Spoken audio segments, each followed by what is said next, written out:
បាទសួស្តីអតិថិជនថ្ងៃនេះខ្ញុំបង្ហាញបងប្អូនពីរបៀបក្នុងការប្រើប្រាស់ modem សម្រាប់បងប្អូនដែលទិញទៅជួនកាលក៏អត់ចេះដាក់ SIM អត់ចេះបើកឬក៏ពេលបើកមកមានបញ្ហាដាក់ SIM អត់ស្គាល់អត់មានសេវាអញ្ចឹងខ្ញុំបង្ហាញមាន 3 model មានអាតូចមាន power bank នេះហើយនឹងមានពួកអង់តែនច្រើនអញ្ចឹងបាទនេះគឺខ្ញុំបង្ហាញអាទី1មុនអាតូចជាងគេបាទអានេះតម្លៃធូរជាងគេបងប្អូនបាទតម្លៃធូរមែនតើបាទបងប្អូនបាទតម្លៃត្រឹម12ខែអញ្ចឹងបើបងប្អូនទិញអាប្រភេទហ្នឹងទៅបាទបងប្អូនទី1បងប្អូនត្រូវមាន SIM នេះ SIM ជាទូទៅបងប្អូនឥឡូវមាន SIM អញ្ចឹង SIM យើងទូចអញ្ចឹងណាអញ្ចឹងmodem ហ្នឹងពេលយើងយកទៅដល់បងប្អូនបើកមកកន្លែងឆ្កឹះនេះឆ្កឹះទៅចេញមកបាទហើយមានថ្មហើយថ្មហ្នឹងបងប្អូននេះថ្មហ្នឹងពេលឃើញបងប្អូនឃើញមានជាប់មានថង់វានេះត្រូវបកថង់ហ្នឹងចេញបងប្អូនបាទបកថង់ហ្នឹងចេញបាទបកថង់ហ្នឹងចេញហើយបាទសំខាន់ SIM នេះបងប្អូនឃើញអត់ SIM នេះវាតូចជាងអាជើង SIM នេះត្រេនេះឃើញតូចជាងហ៎អញ្ចឹងពេលដែលយើងដាក់អូខេមិនបាច់ចាំមានបងប្អូនមានអាជើងសម្រាប់តបន្ថែមឲ្យត្រូវក៏បានបងប្អូនមិនបាច់ចាំមានក៏បានដែរបងប្អូនគ្រាន់សោកដូចខ្ញុំអញ្ចឹងមកនេះសោកប៉ុណ្ណឹងមកនេះបាទសោកប៉ុណ្នេះមកនេះបងប្អូនឃើញសោកឲ្យត្រូវប៉ុណ្ណឹងមកនេះបងប្អូនឃើញហ៎ខ្ញុំសោកហ៎សោកបែបហ្នឹងហើយបងប្អូនដាក់ថ្មចូលបាទដាក់ថ្មចូលហើយបាទដាក់ថ្មចូលហើយបងប្អូនបើកមកបាទនេះបងប្អូនឃើញពេលបើកមកបងប្អូនចាំបន្តិចទៅ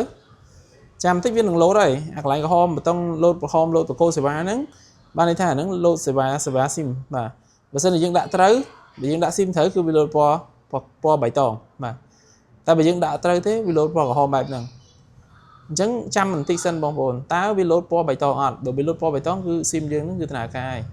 តែបើវានៅតែលោតពណ៌ក្រហមអញ្ចឹងគឺអត់ត្រូវទេអញ្ចឹងណាបាទអញ្ចឹងរងចាំបន្តិចបងប្អូនបាទជួនកាលដំបូងវាអត់លោតព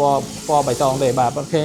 បងប្អូនឃើញវាលោតពណ៌បៃតងអញ្ចឹងបានន័យថាដំណើរការធម្មតាលោតពណ៌បៃតងលោតថ្មលោតសញ្ញា Wi-Fi អញ្ចឹងពេលដែលបងប្អូនចាប់ Wi-Fi វានេះបងប្អូននៅក្នុងកាម៉ូបវានេះវាមានឈ្មោះ Wi-Fi របស់វាបងប្អូនថាំងត្រូវ set up អីអត់មិនបាច់ទេបងប្អូនយកទៅវាមានឈ្មោះនៅខាងលើនេះបងប្អូនរកឈ្មោះហ្នឹងមកឈ្មោះ 4G MI MS ហ្នឹងអាកតុយ XX ខាងក្រោយបានន័យថាលេខកូដ serial របស់នេះលេខកូដរបស់វាមួយអញ្ចឹងលេខកូដអាចនឹងខុសបងប្អូនមើលទៅឃើញឲ្យតែឈ្មោះក្បាលវា 4G នេះ Mi-Fi ហ្នឹងមកគឺយើងអាច connect បានហើយសម្រាប់ password បងប្អូនឃើញនៅខាងក្រោមហ្នឹង1 2 3 4 5 6 7 8 9ដល់0ហើយបងប្អូនគឺងាយមែនតើអញ្ចឹងទិញទៅដាក់តែ SIM ដូចខ្ញុំអញ្ចឹងមកបាទហើយបើកមកបន្ទាប់មក connect Wi-Fi ដែលមានឈ្មោះហ្នឹង password ហ្នឹងមកត្រូវហើយមួយទៀតខ្ញុំបង្ហាញ model មួយទៀតអានេះ model ស៊េរីតូចឥឡូវខ្ញុំបង្ហាញអា model មួយទៀតបាទហើយ model នេះស្រួលមែនតើនេះ model បងប្អូនឃើញទេ model នេះមាន power bank បាទមាន power bank យើងអាចប្រើ power bank បានហើយយើងអាចដាក់ SIM បាទដាក់ SIM ជា modem បានដូចគ្នាហើយខ្ញុំចង់បញ្ជាក់ប្រាប់បងប្អូនថាដូចគ្នាបងប្អូនប្រភេទនេះពេលដែលបងប្អូនយកទៅបងប្អូនអត់ខ្វល់ថាងត្រូវ set up អីទេទៅដល់វាមានឈ្មោះវានេះឃើញបងប្អូនឈ្មោះរបស់វាD NHT 009 password 1រហូតដល់0ដូចគ្នា1 2 3 4 5 6 7 8 9 ហើយអ្វីដែលយើងត្រូវ set up គឺយើងត្រូវយក SIM បាទនេះ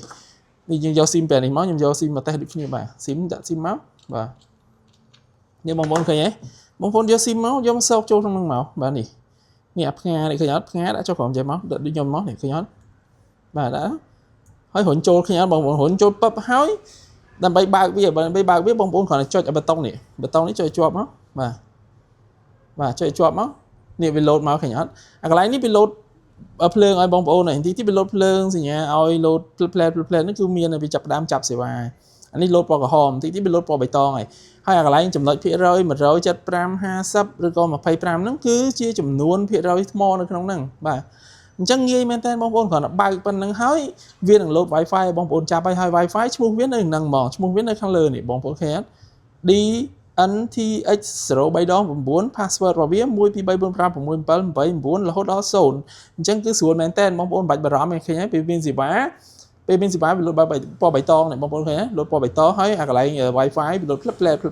អញ្ចឹងបងប្អូនចាប់ប្រើបានហើយអានេះយើងអាចដោតសាកទៅថ្មបាទសាកទូរស័ព្ទឲ្យយើងទូរស័ព្ទដូចជា Oppo Vivo អីចឹងគឺវា support បាទហើយកន្លែងនេះដោតសាកហ៊ុនសាក power bank ហ្នឹងអញ្ចឹងអានេះសម្រាប់ power bank បងប្អូនឥឡូវខ្ញុំបង្ហាញអាមួយទៀតឥឡូវខ្ញុំដក SIM ចេញវិញព្រោះអាហ្នឹងត្រូវផ្សិតទៅប្រើ SIM ទាំងអស់បងប្អូនស្រួលក្នុងការតែទិញយកទៅប្រើគឺងាយហើយប្រភេទនេះមួយទៀតបងប្អូនខ្ញុំបញ្ជាក់នេះបងប្អូនធ្លាប់ឃើញទេប្រភេទមួយទៀតបងប្អូនប្រភេទនេះបងប្អូនច្បាស់ជាធ្លាប់ឃើញប៉ុន្តែគ្រាន់តែថាកម្រមានប្រភេទ router បែបហ្នឹងដែលមានថ្មមកជាមួយតែប្រភេទនេះគឺមានថ្មមកជាមួយបងប្អូនហើយបងប្អូនទិញទៅដូចគ្នាបងប្អូននេះបងប្អូនមើលខាងក្រោមនេះបាទខាងក្រោមឈ្មោះរបស់វា នេះបងប្អូនឈ្មោះ Wi-Fi របស់វាគឺឈ្មោះ CPE 0714ហើយសម្រាប់ Wi-Fi key បានន័យថា password របស់វាគឺ1រហូតដល់0ដូចគ្នា password ដូចគ្នាអញ្ចឹងបងប្អូនយកទៅអត់ប្របាយបងប្អូនដាក់ទៅ SIM ចូលដំណើរការហើយសម្រាប់ Wi-Fi នេះបងប្អូនដោយសារខ្ញុំបើកចោលខ្ញុំដក SIM អញ្ចឹងខ្ញុំត្រូវបិទសិនមុននឹងយើងដាក់ SIM ចូលហើយយើងត្រូវបិទសិនបាទនេះយើងបិទសិនមកចុចឲ្យជាប់បងប្អូនចុចឲ្យជាប់បាទចុចឲ្យជាប់វាបិទឲ្យឃើញអត់ពេលដែលបិទហើយបងប្អូនត្រូវដាក់ SIM ចូលបាទ SIM ណានេះ SIM ប្រើ SIM តូចដូចគ្នាអញ្ចឹងពេលដែលយើងដាក់ចូលនេះ SIM បងប្អូនមើលឃើញខ្ញុំដាក់នេះបងប្អូនឃើញទេនេះចាំមើលដាក់ដូចខ្ញុំអញ្ចឹងមកនេះកន្លែង SIM ដាក់ចេះចំណិតនេះចុះក្រោមចេះបាទដាក់ចូលអញ្ចឹងមកហើយហូនចូល up បាទលឺប៉ាក់ចឹងមកបាទបន្ទាប់មកពេលដែលយើងដាក់ SIM ចូលហើយបងប្អូនបើកកុងតាក់ចុចឲ្យជាប់មកបាទនេះចុចកុងតាក់ឲ្យជាប់មកបាទនោះវាលោតភ្លើងបងពេលដែលលោតភ្លើងហើយគឺដំណើរការហើយបងប្អូនបាទ SIM ហ្នឹងគឺដំណើរការហើយដំណើរការ 100% អានេះគឺកម្រដាក់ខុស SIM បើសារជើងវាតូចស្រាប់អញ្ចឹងបងប្អូនគ្រាន់តែបើកវាមកវាដំណើរការលោតភ្លើងបាទលោតភ្លើង Wi-Fi លោតភ្លើងសេវាអីមកផ្លេអញ្ចឹងគឺប៉ុណ្្នឹងគឺចប់ហើយបងប្អូនអាច connect បានហើយដូចខ្ញុំនិយាយអញ្ចឹងបើ password ឈ្មោះរបស់វាគឺនៅខាងក្រោមនេះឈ្មោះរបស់វានេះ CPE 0714ហើយ password របស់វា123456789បាទអញ្ចឹង connect ប្រើ password ហ្នឹងមកប្រើឈ្មោះហ្នឹងមកអញ្ចឹងណាហើយសម្រាប់ modem នេះយើងអាចវាមានកន្លែងសាកថ្មបាទន័យថាយើងសាកបានវាមានរុនសាកថ្មនេះរុនសាកថ្មហើយបើសិនជាដាច់ភ្លើងវាមានអាថ្មនៅខាងក្នុងនេះបងប្អូនថ្មនេះអាចចន្លោះខ្ទង់10ម៉ោងនេះបានបងប្អូនបាទហើយអញ្ចឹងយើងយកលើកចល័តបានបើទោះបីជាវាធំអញ្ចឹងមែនតែយើងលើកចល័តទៅណាបានដោយសារអីវាមានថ្មនៅក្នុងហ្នឹងមិនបាច់ដាក់ដល់ភ្លើងជាប់ទេអញ្ចឹងវីដេអូនេះខ្ញុំបង្ហាញតែប៉ុណ្្នឹងទេដោយសារបងប្អូនខ្លះយកទៅគឺបងប្អូនអត់ចេះក្នុងការតម្លើងអត់ចេះក្នុងការបើកវាអញ្ចឹងខ្ញុំបង្កើតវីដេអូដើម្បីស្រាយចម្ងល់បងប្អូនក្នុងការយកទៅប្រើប្រាស់ស្រួលអញ្ចឹងអត់ពិបាកបាទគ្រាន់តែបើកហើយគឺប្រើបានមកអត់ចាំបាច់ set up ញ៉ៃដូចស៊េរីមុនទេអញ្ចឹងវីដេអូហ្នឹងមានតែប៉ុណ្្នឹងទេបាទសូមអរគុណសូមគោរពលា